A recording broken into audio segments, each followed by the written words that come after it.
Halo, selamat malam semuanya. Selamat datang kembali di TNM bersama kalian, bersama saya, Andri. Seperti biasa di malam minggu kita akan membacakan email-email kiriman pendengar yang akan berisi tentang keluh kesah mereka akan dunia.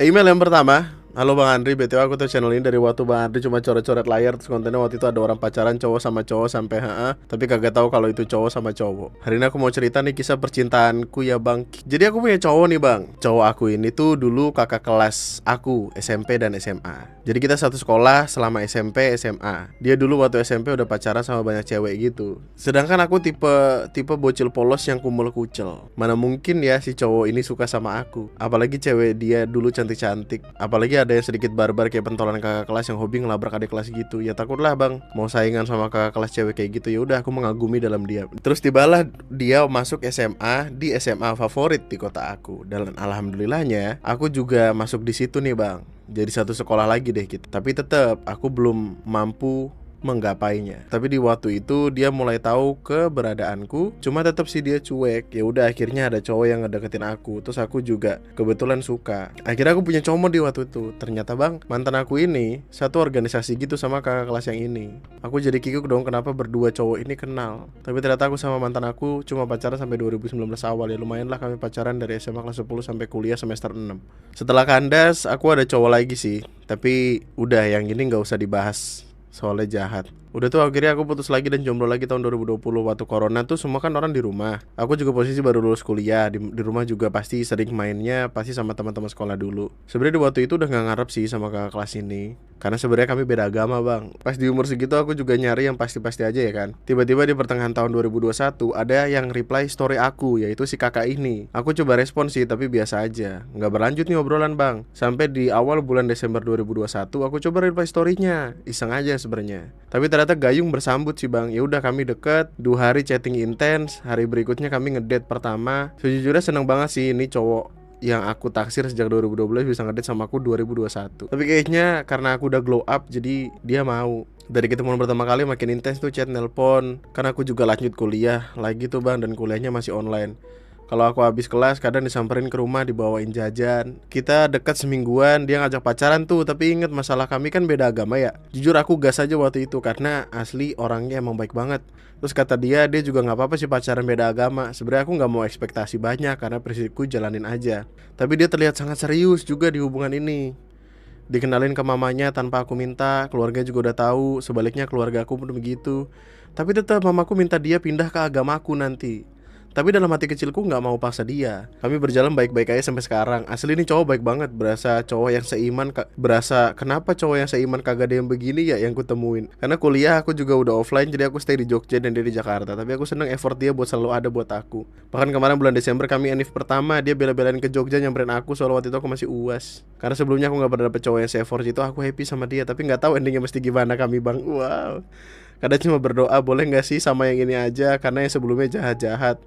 Bang, mohon maaf jangan sebutin nama aku ya, kelihatan bucin banget. Ayo lanjut yuk, kita ada cerita selanjutnya. Selamat malam warga TNM dan Bang Andri. Selamat malam. Perkenalkan aku Cahya, perempuan umur 19 tahun yang sedang jatuh cinta. Tidak, percintaanku tidaklah memusingkan, aneh ataupun menjengkelkan apabila didengar. Kita mulai dari saat SMP, di mana aku yang saat itu mentalnya tidak stabil, merasakan rasanya disukai balik oleh seseorang pertama kali. Farhan, seorang lelaki yang tampan, baik, seru, dan berprestasi. Dia pernah ikut olimpiade sampai ke luar negeri, rasanya sungguh luar biasa disukai balik oleh orang sehebat itu. Ingat, saat itu aku dan Farhan belum mengungkapkan perasaanku sampai semester akhir kelas 3 SMP. Saat SMP aku memiliki rasa percaya diri yang rendah, membuatku merendahkan diri berkali bahkan sampai ada detik aku tidak berani menatap muka aku di cermin. Aku menggunakan cermin pun hanya memfokuskan pada hal yang ingin dicek seperti kerudung, mata. Farhan senang bergurau dan sayangnya aku adalah orang yang sensitif. Dia pernah beberapa kali mengejekku gendut dan hitam sampai di tahap aku gila-gilaan memakai body lotion yang punya klaim memutihkan kulit dan menjalani diet.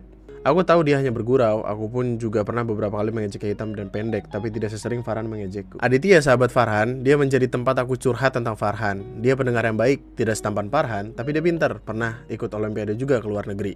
Rendah diri, 100% soft boy. Dia sering menyuruhku mengungkapkan perasaanku ke Farhan. Tentu aku tidak berani, tapi berkat masukan darinya aku bisa pede KT dengan Farhan. Aditya selain menjadi wingman, berubah menjadi tempat curhat dan tukar pendapat. Kami suka membahas teori konspirasi dan beberapa buku bacaan. Aku benar-benar nyaman dengan Aditya, bahkan sampai di titik aku merasa aku suka sama dia. Tapi aku tepis perasaanku karena menurutku aku terlalu pelin-pelan jadi perempuan. Aditya sangat lemah lembut. Saat chatan pun bahasa yang digunakan tidak terlalu kasar, dan ya bahasa kasar yang dipakai bermacam-macam. Tapi tetap normal karena ya namanya anak SMP, pasti masa-masa kayak ngerasa dewasa dengan make bahasa kasar. Gak nyambung banget Kim. Kalau kata aku seharusnya sedangkan Farhan memiliki humor yang tinggi. Kita sering bertukar meme dan saling ejek-ejekan. Kadang juga suka saling tukar pendapat tentang komik. Tapi ya bahasa yang dipakai bener-bener kasar. Dia bahkan pernah menyebutku brengsek. Woi brengsek, kamu kok lucu banget sih kayak anjing. Jujur aku sebenarnya kurang nyaman chatan dengan Farhan. Tapi teman-temanku berpendapat bahwa hubunganku dan Farhan itu lucu dan seru. Padahal aku lebih suka apabila diperlakukan dengan lembut. Tapi aku tidak pernah komplain karena aku bersyukur ada orang yang mau suka dengan aku yang memiliki banyak kekurangan. Hubungan aku dan Farhan terus berkembang sampai lulus. Sampai kita lulus SMP. Sebelum mendapat kepastian hubungan kita sebenarnya apa, dia tiba-tiba menghilang selama 2 bulan. Aku benar-benar merasa terpukul. Merasa sedih karena di ghosting. Tayang. Bayangkan seseorang yang memiliki low self-esteem, depresi, dan mengetahui ada yang menyukainya. Rasanya pasti seperti bis yang mendapatkan cinta Bill. Saat aku merasakan kekosongan dalam hatiku, tiba-tiba semuanya hilang. Kekosongan hatiku muncul lagi. Untuk saat itu, sesi kunjungan ke psikiater atau psikolog telah selesai. Jadi rasa sedih dan depresiku itu.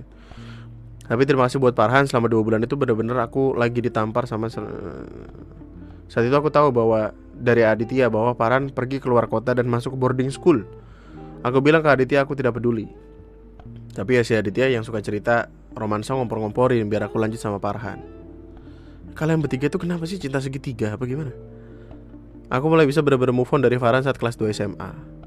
Saat itu aku dibelikan kucing kaliko oleh kakekku yang kuberi nama Susi. Dan seperti antidepresan, kucing menguras semua rasa galauku. Apakah kisah cintaku selesai? Tentu saja tidak. Saat ini aku berkuliah di Jakarta dengan status semester 2. Selama itu aku mengalami kegalauan memilih prodi. Untung saja aku memiliki sahabat-sahabat yang bisa aku minta pendapat, terutama Aditya. Dia masih menjadi tempat curhat dan tukar pendapat.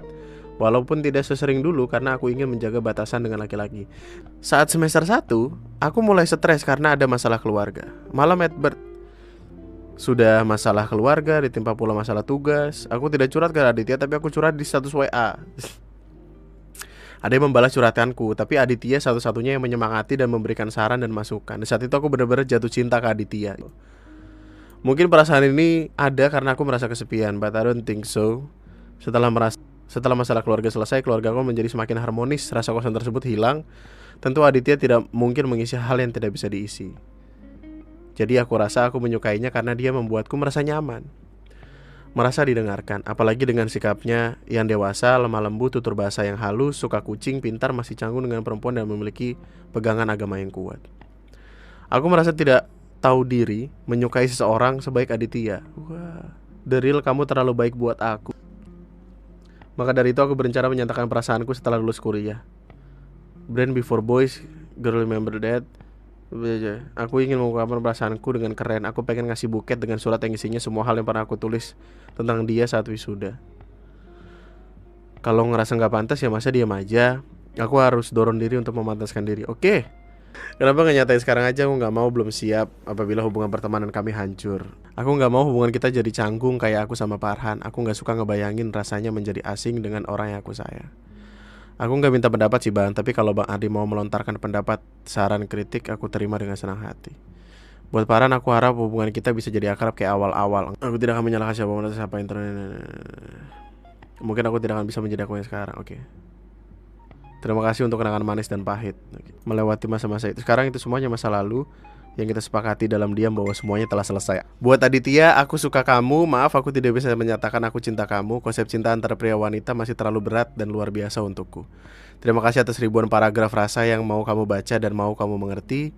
Aku tidak berharap perasaanku dapat kamu terima, apalagi kamu balas. Hal itu terlalu berlebihan buat aku yang kurang. Tunggu aku 3 tahun lagi ya. Farhan, kalau kamu dengar email ini, aku harap kita bisa berteman seperti biasa. Aku gak pernah benci kamu, pernahnya kecewa. Aditya, kalau kamu dengar email ini jangan berubah ya. Aku gak bakal maksain perasaan aku, tapi aku harap kamu bersedia kalau mulai aku kasih surat cinta kalau aku udah lulus.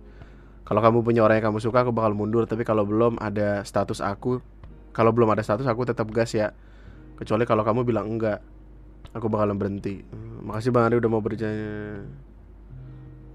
Makasih juga udah para yang mau denger cerita love you all, kecuali buat lo yang kemarin-kemarin mengirim link wadidaw. Semoga bensin motor lo cepet habis, mampus lu. Tapi gue mengirim halo tentang pesantetan. Tapi ntar aja kalau gue udah paham sama ceritanya karena ribet banget. Oke, mantap. Ayo lanjut yuk. Kita ada cerita selanjutnya. Halo Bang, gue Dias. Di sini gue ada semacam puisi atau mungkin cerita, monggo dibaca. Diajukan untuk Hafizah, tapi agak takut gue Bang, jadi tolong dibacakan. Inikah yang dinamakan cinta? Pertama kali saat aku melihatmu di kelas 12, aku sama sekali tak tahu tentang dirimu. Aku tidak pernah lihat muka aslimu, seakan-akan kau menyembunyikannya dari semua orang. Aku tak pernah melihat wajahmu yang asli. Rasanya seperti melihat bunga yang belum mekar. Masker di wajahmu seakan-akan menghalangi kecantikanmu, ibarat seperti topeng yang tidak ingin kau lepas, dan membuatku penasaran seperti apa dirimu yang sebenarnya. Hari demi hari berlalu, bulan demi bulan berlalu juga. Aku sama sekali belum mengenalmu. Hingga saat 2 bulan sebelum lulus, tiba hari pemotretan, dan saat itulah ditunggu. Semua berfoto dan menunjukkan wajah asli mereka, termasuk dirimu yang saat itu juga melepas topengmu. Saat itu juga aku terpesona melihat wajahmu. Seakan-akan aku hanya terdiam dan memandangi wajahmu. Aku seperti tidak mengenalmu pada waktu itu. Wajahmu sangat cantik dan memukau bagiku. Sejak saat itu aku sangat ingin mengenalmu lebih jauh lagi. Tapi aku tidak tahu caranya seperti apa dan bagaimana. Sampai pada akhirnya aku terus terang bersama temanku. Ku ceritakan yang kurasakan dan apa yang harus kulakukan. Pada akhirnya aku mulai membenahi diriku. Yang sebelumnya menjadi penyendiri, kuubah menjadi asik dan bisa bergaul. Kulakukan apa yang temanku bilang, dan akhirnya aku bisa berbicara denganmu maksudku. Meskipun sebatas berbicara biasa, setidaknya aku bisa mengatasi sifat penyendiriku. Mulai dari situ, aku melakukan pendekatan lagi dan lagi. Kau memainkan catur, aku hanya menonton. Dan seketika dari awalnya kurang suka menjadi suka. Kemudian saat kau presentasi, aku menjadi berani. Seakan-akan aku menjadi kuat ketika dekat dengan dia. Aku bertanya dengan diriku, apakah ini yang dinamakan dengan cinta? Saat aku di rumah, hatiku sangat gembira, seperti berbunga-bunga. Saat itulah aku menandakan itu sebagai hari yang sangat bahagia, sampai tidak bisa berkata. Tapi semua itu berubah ketika pengumuman eligible. Kau masuk daftar, sedangkan aku tidak. Membuatku malu. Kau bisa mendapat ranking dan sedangkan aku tidak. Rasanya seperti langit dan bumi, kaya dan miskin. Seandainya, apakah kau mau bersamaku yang tidak sepintar dirimu? Kulihat dirimu bisa tidur dan bersantai, sedangkan aku tidak bisa sepertimu. Aku ingin sepertimu dan ingin menyusulmu ke PTN tujuanmu untuk selalu melihatmu. Bukan sebagai teks yang hanya tulisan saja dan tidak ada wajahmu yang cantik. Apakah kau mau menerima segala kekuranganku? Aku tidak pintar, komunikasiku kurang, dan tidak sehebat yang lain. Aku hanyalah orang yang malas yang ingin membenahi diriku lagi. Aku ingin melihatmu lagi dan sesekali mengobrol denganmu lagi di dunia nyata. Aku hanyalah orang malas yang ingin membenahi diriku lagi. Tapi seakan-akan aku tidak mempunyai motivasi di dalam diriku lagi. Kaulah motivasiku. Kau bisa membuatku kuat. Kalau kau mau menerimaku, aku sangat bersyukur mempunyai dirimu. Tapi kalau tidak, aku hanya bisa pasrah dan mundur dalam kegelapan. Aku pergi dari pandanganmu dan tidak akan pernah kembali lagi untuk selamanya. Aku hanya ingin kau tahu, apakah kau mau jalan denganku? Terima kasih banyak atas waktu luangnya kawan-kawanku sekalian. Terima kasih banyak sudah hadir pada malam hari ini. Sepertinya malam hari ini kita cukupkan sampai di sini. Semoga cerita pada malam hari ini bisa membuat kita semua happy lagi menjalani kehidupan. Mohon diingat, kehidupan itu berat ya. Meskipun nggak akan seberat cerita-cerita yang tadi, tapi ada beratnya lah, ada beratnya. Terima kasih banyak atas waktu luangnya.